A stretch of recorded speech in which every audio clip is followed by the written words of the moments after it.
جاتے ہیں۔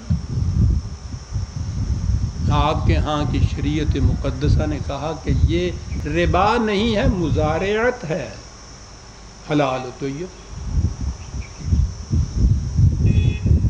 ساری زمینیں آپ دیکھی،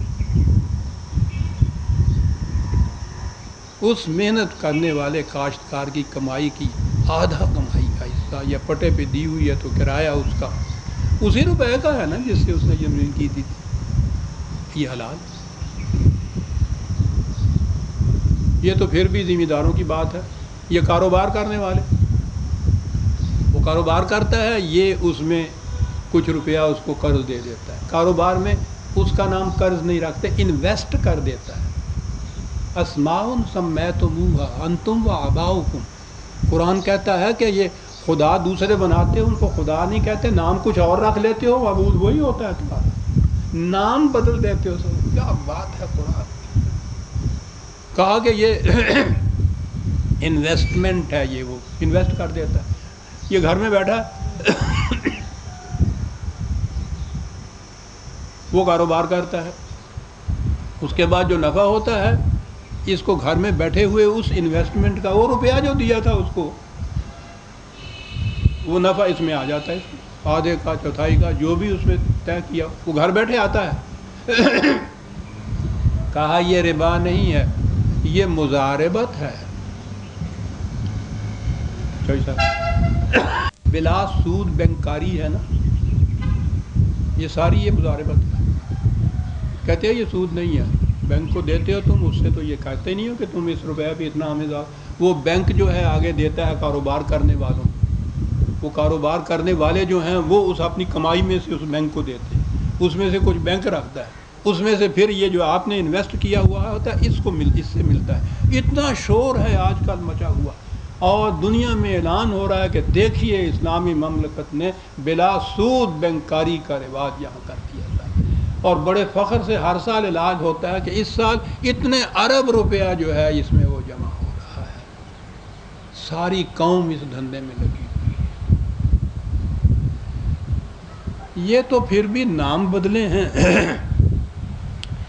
ایسی صورت بھی ان کے ہاں ہے۔ میری قرآن دانی پہ نہ ہو جائے تم خفا صاحب، مجھے تفسیر بھی آتی ہے، اپنا مدعا کہیے۔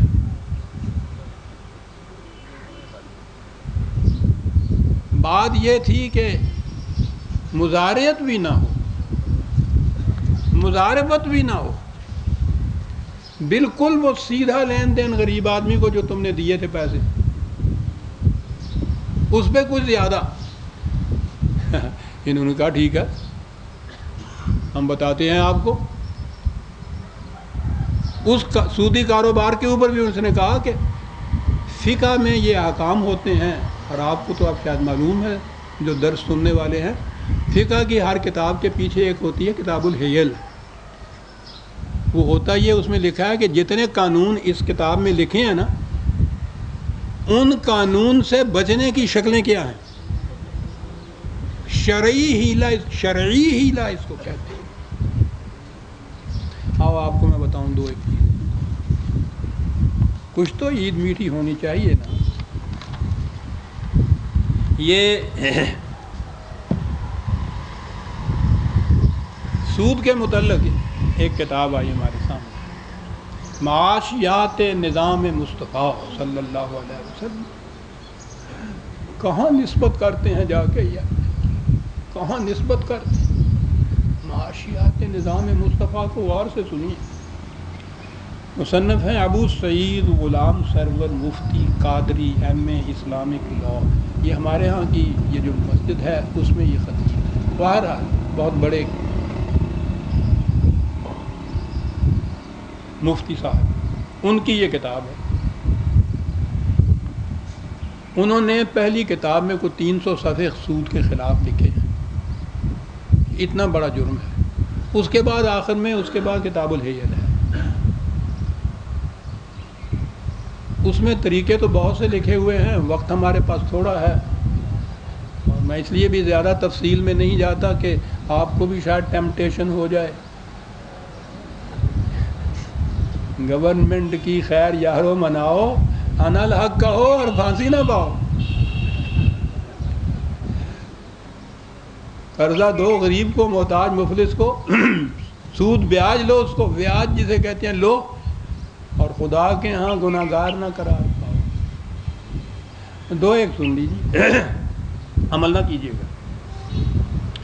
کہتا ہے پہلی تدبیر سن لیجیے، اب کیلکولیشن آپ ذہن میں کرتے چلیے۔ ایک شخص کسی کو 10 روپے قرض دے کر اس سے 2 روپے زائد لینا چاہتا ہے، سود لینا چاہتا ہے۔ ظاہر ہے کہ یہ 2 روپے سود ہوں گے، وہ خود لکھتے ہیں۔ لیکن جرم اور گناہ سے بچنے کی تدبیر یہ ہے کہ قرض دینے والا قرض لینے والے کی کوئی چیز 10 روپے میں خرید لے، 10 روپے میں، اور اسے قرض لینے والے کے ہاتھ مدت معینہ کے لیے 12 روپے میں ادھار بھیج دے۔ آ گیا ذہن میں یہ کاروبار؟ 100 دیے، 10 دیے، وہ تو ہوا نا، وہ دے دیے۔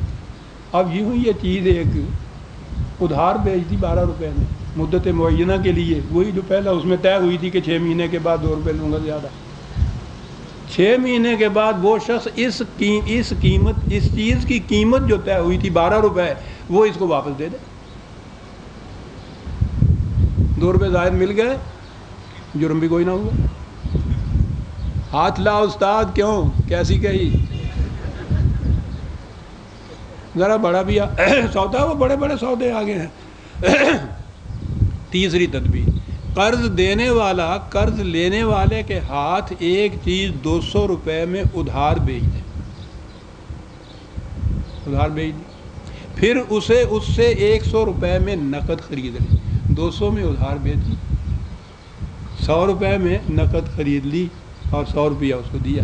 قرض لینے والا معینہ مدت کے بعد اس شے کی قیمت کے طور پر اسے 200 روپے ادا کرے گا۔ ٹھیک ہوا نا؟ 100 لیا تھا نا نقد، 200 اس کے بعد واپس دے دے، 100 روپیہ زائد ملا، کہا کہ یہ حلال و طیب ہے، سود نہیں ہے۔ اور لطف کی چیز ہے جو آخر میں لکھی گئی ہے، کیا بات ہے چیز تو یہ انہوں نے کہا ہے کہ یہ ہم ہی نہیں کہہ رہے۔ آپ نے سنا ہوگا امام ابو یوسف، امام ابو حنیفہ علیہ الرحمہ کے جو 2 بڑے شاگرد تھے نا، جن سے یہ فقہ حنفی آگے چلتی ہے، امام محمد، امام یوسف، یہ لکھتے ہیں کہ امام یوسف اس قسم کے کاروبار کے متعلق فرماتے ہیں کہ اس سے منافع بھی ہوگا اور ثواب بھی ملے گا۔ کہا جی ثواب کیسے ملے گا؟ یعنی کہ اس لیے ملے گا کہ اسے سود جیسے حرام سے بچنے کے لیے اختیار کیا گیا ہے۔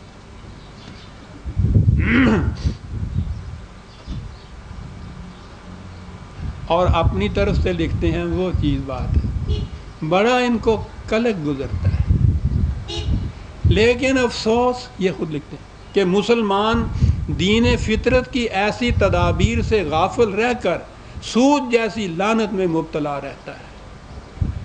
افسوس، افسوس صد افسوس کے شاہی نہ بنا تو، دیکھے نہ تیری آنکھ نے فطرت کے اشارے۔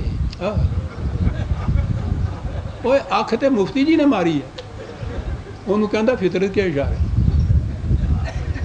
اللہ تعالیٰ ایک تو معاذ اللہ حکم دیتا ہے تے نال اکھ ماردا، وہ اکھ اے ماری ہوئی ہے نا جڑی،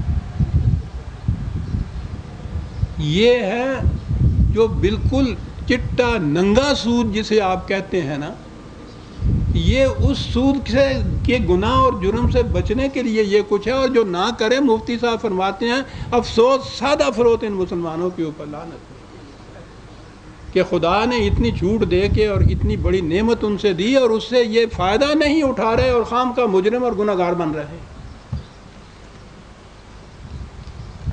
غور فرمایا وہ نظام کیا تھا؟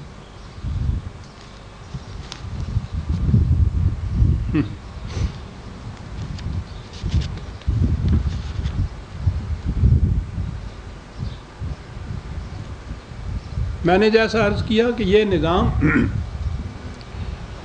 40 لیے رہا تھا، مسلمان ہو، اس کے ذہن میں یہ بات تو آتی ہے نا کہ یہ